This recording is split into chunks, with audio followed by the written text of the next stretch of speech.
Hi, I'm Kat. I'm Arden13. Welcome to our show, World Tiger. Building Dragons. Today we are continuing with some of World Anvil's summer camp prompts. Summer Camp is a program set up by the World Anvil team to promote world building as well as the community in general. There'll be a total of 33 prompts all throughout the month of July, so if you're looking to win some prizes for your submissions, don't miss out.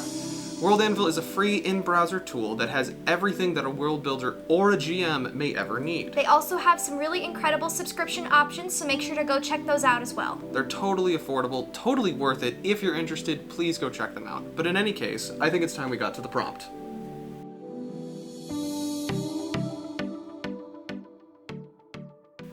What is the prompt? Today we get to write about a secret code in our world. Who uses it, what's the purpose, all that cool stuff. Okay, interesting. Kind of reminds me of the one that we did with Logan. A little bit, but this is less of an item and more about like a language. Right. Okay, I'm excited. Me too. Awesome. So for you guys at home, if you aren't familiar with what we're doing here, Kat and I have given ourselves some parameters.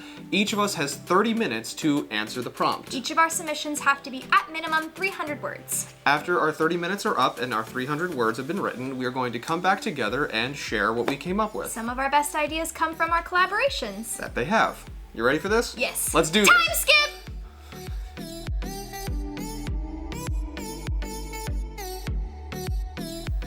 And we're back. We're back. How you feeling about this one? Well, I bamboozled myself. Why did you? Okay, again. wait, hold on. You bamboozled yourself? I did. I did go with a language, and it is a type of language, but it wasn't necessarily one that could be spoken with words. It's more of like making sounds. And so when it got into like really writing it out, it was like, I can't write 300 words of this. Mm-hmm. It's just how it is. So tell us what you were able to come up with. Well, I was able to come up with this idea of name pending. I'm calling it Wood Whispers. So basically, there is a part of my world called Dalharl. It's a really weird spelling, but Dalharl? Let me get out the notebook because I don't know. This is the part of my world that is very secretive and no one really knows much about it, and including me at this point. So Dalharl. Dalharl. Okay. Yeah. So secret, not a lot of people know too much about it, but I know for a fact that there are some rangers that roam the woodsy areas and the mountains in that area. And so the idea is that they don't necessarily, there are a lot of monsters in that area. So they don't necessarily want to be like, oh, hey, Joe, how are you this morning? Oh, I don't know, just going out and getting some deer as usual, because then, the giant spiders will come and get you. So we hear them talking. Right. We hear them speaking common. So the idea is that it is a language spoken with lots of whistling, but not just like whistling. It's mimicking bird noises and snapping twigs together or rustling bushes in a certain way, just to make signals to each other that, hey, I'm here, don't shoot me please, I'm another person, or hey, I saw a giant spider about 20 miles that way, probably don't want to go that way. That kind of language that can be spoken and interpreted without actually using words. Okay. So that was pretty much what I came up with. I was able to come up with this idea of, I couldn't really get into it, so I started thinking of like, okay, how would someone actually learn this language? How would this be taught? Why, always going back to that why question, like why is this even a thing? Beyond just not wanting to get eaten by crazy monsters. And so it was this idea that it's also a really good method to tell, like, hey, that person didn't, whistle or snap branches back at me. They're not supposed to be in this area. They're a hunter from, maybe across the mountain range. So they're not really supposed to be here. I'm going to keep an eye out on that person. Or I kind of came up with a character exchange between two people of like, what do you mean? It's just snapping of twigs and rustling of leaves. It literally means nothing to us. And it's like, no, it means everything to us. One snapping branch means the difference between having food on the table and being the food on the table. So it just was one of those where I'm trying to find a way to get myself into why the language would be a thing. Because I couldn't really go into the idea of like an alphabet or language isn't something that I've necessarily gotten really into as far as my world building, so that's about all I came up with in 30 minutes. So I mean, I really like that. I have very little experience in like actually physically hunting. A lot of my family does.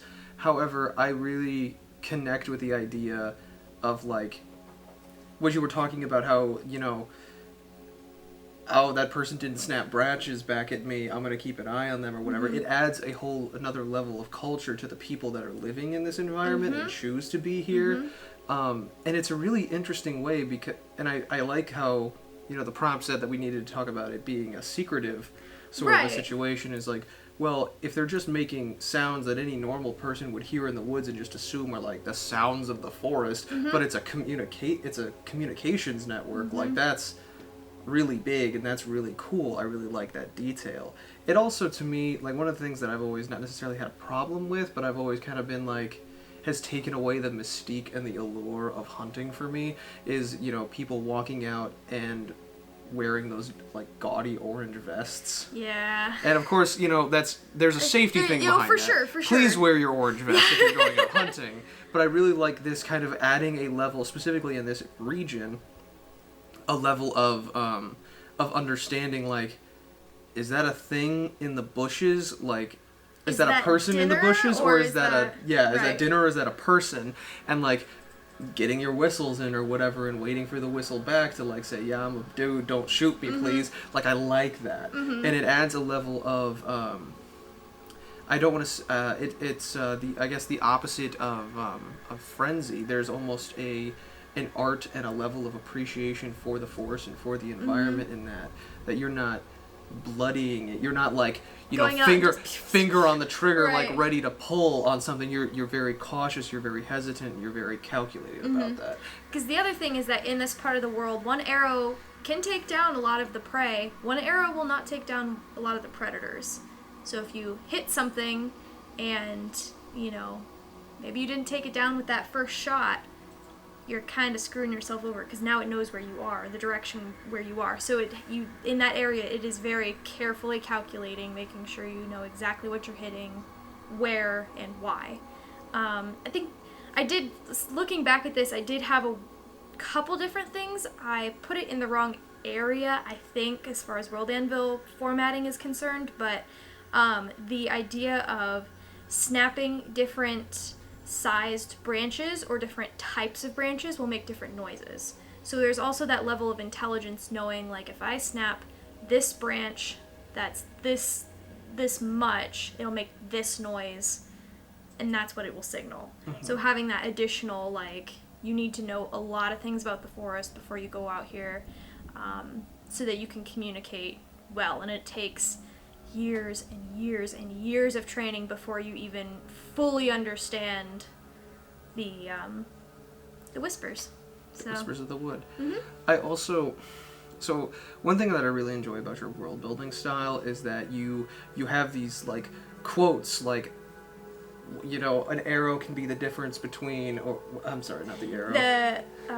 One snapping branch may mean the difference between having food on the table or being the food on the table. You do that constantly, where you have like these little excerpts, these little just like almost throwaway quotes, but they have so much meaning behind them when you flesh them out in terms of the setting of your world and the context they're in. I love that about your world building.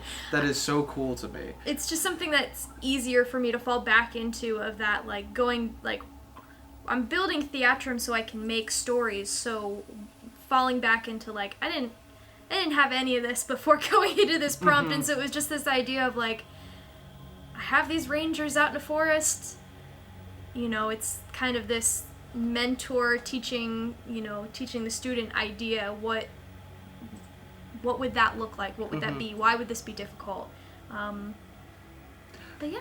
I also really like it how when you look at it from the context of storytelling, that's one thing, and there's a plethora of things that you can do with just this idea. I'm going to make a story about the Whispers of the Wood, but then also from a gaming context, from a gaming perspective, you have your like lengthy lists of languages that you can learn. But then specifically in 5th edition, they introduce things like Druidic and Thieves' Cant, and those are very specific.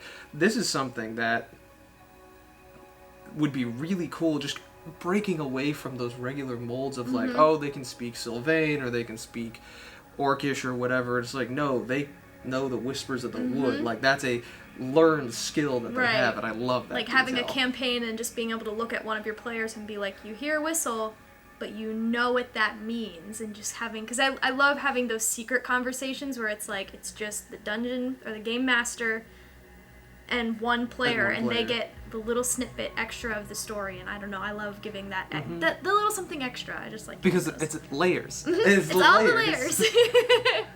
But yeah, what about you? So what I did, I also kind of ran into a similar issue because the article type in World Anvil really relies heavily on the spoken word, the spoken versus the alphabet, I suppose, written word. And so what I went with initially, and I don't think I really bamboozled myself, but I kind of, there's a way that I could approach it in the article type that I wasn't really understanding, and I'll get there eventually. But what I wrote about was in Ellecrid, and it is called the Devil Raja's Standard. The Devil Raja Standard. There is a country in Ellecrid called Ompari, and Ompari, it has a very Indian flavor to it. I really like the mental images that I have of Ompari, and I'm waiting for players of mine to go there so I can embellish them so much more. But kind of the way that I went about this is that the Devil Raja are a group of rulers in Ompari, and they are perceived to be above the Raja, which are the rulers of Ompari. There's a lot of like weird nuancy things that goes into that. Basically, the Raja were kind of pushed out by the Devil Raja, but the Raja still exist, and there's kind of like puppet government things going on there. Yeah. But where the Devil Raja Standard comes in is it is actually like graffiti.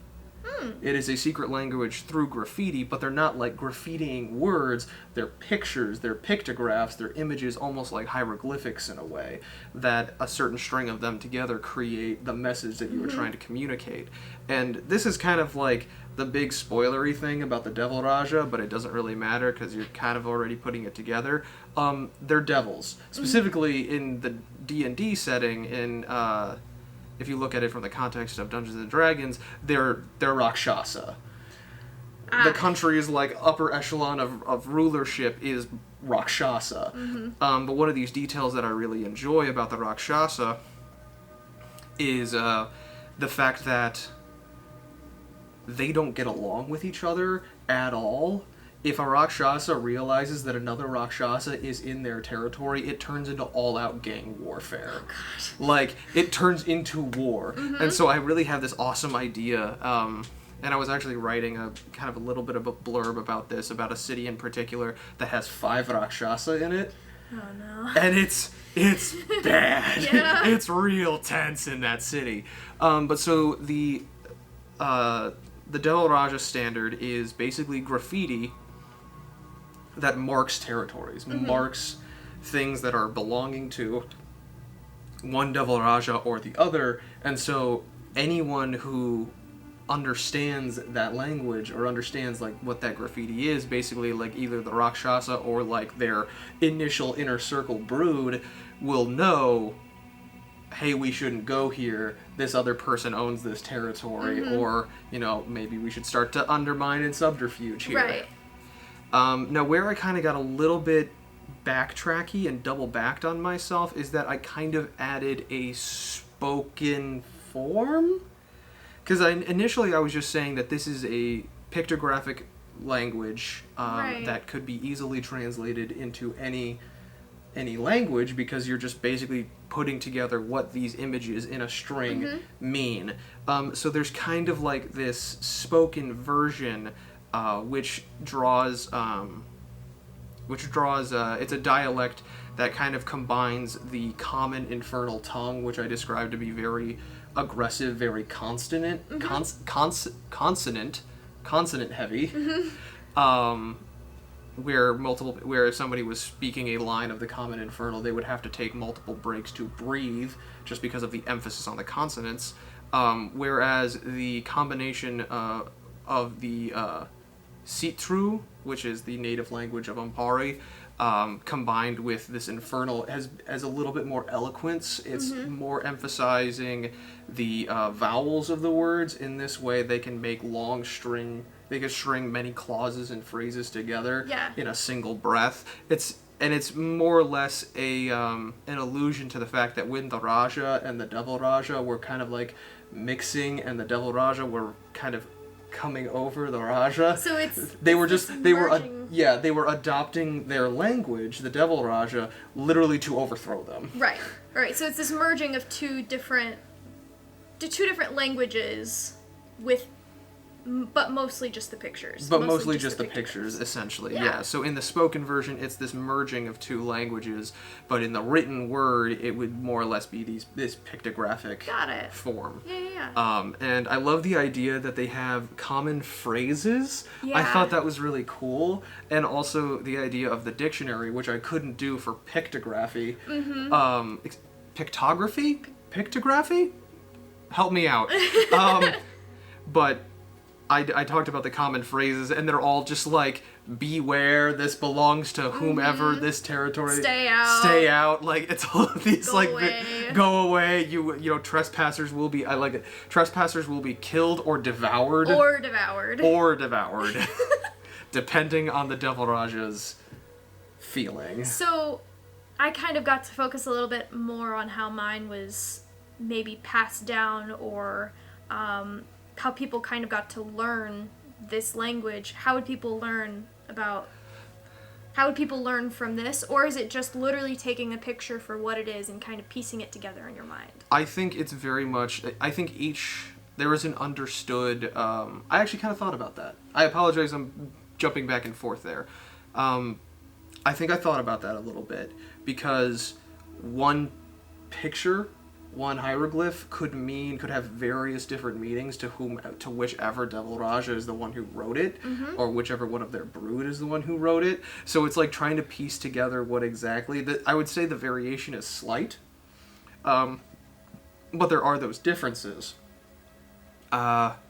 I would argue that the only way to really learn this is because this whole language, as in a spoken form of eloquence, was created by the Devil Raja, so you would have to be in service to a Devil Raja in order to learn this language. Right.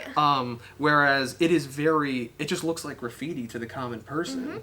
You know, just like, oh, there goes another gang, you know, marking up our buildings or whatever, but, you know, a member of a Devil Raja's brood would be able to look at that and piece together what is trying to be communicated here. And it could be anywhere from, you know, keep out to safe house here. But then again, we come into those issues of, okay, well, if you're, you know, broadcasting that this is a safe house, is that a safe house for me, or is that a safe house for somebody else that I don't want to deal with right now? And how loud do you want to broadcast that? Right. And I guess, yes, you bring up a good point. It goes into what images they use to say that this is a safe house. Because what one Devil Raja could do is set up a safe house, but use the character for safety or something like that to mean something completely different. Right. So they look at, you know, some other Devil Raja brood member looks at that and goes, oh, that's not where I want to be right now. Right. But yeah, I like yours a lot. I like the idea that it's kind of based with these. One, I like the history behind it, of the idea of these Devil Raja coming in over the Raja, but also the being able to communicate through just the images and the pictures, and almost having to have that context of like, okay, that's what that means to somebody else, but that's what it means to me. You're like, that's a safe house for somebody else, but I better not go in there. And that's something, again, kind of going back to the character, you know, maybe having a game or writing or something like that in our own worlds. You know, you have someone from that area or someone from that town who's able to be like, oh yeah, no, we should not be here right now. We need to turn around and go around this block. Or somebody who even misinterprets and Ooh. stumbles into the wrong place at the wrong time. No. Yeah, You never know. you never know. But yeah, that's more or less what I got. Yeah. It was an interesting one. It was a head scratcher. I'm definitely excited to go back in and use the language, not making it a secret language, but just in general making a language using the World Anvil setup. I know that they had I don't know what you would call it, a little sidebar with something that was like, hey, here's an additional program that you can use to literally make your own language. Mm-hmm. And I got to like peek into that a little bit, and I was like, oh, I'm gonna need to spend a lot more time exploring that. Absolutely. Like, holy cow. Mm-hmm.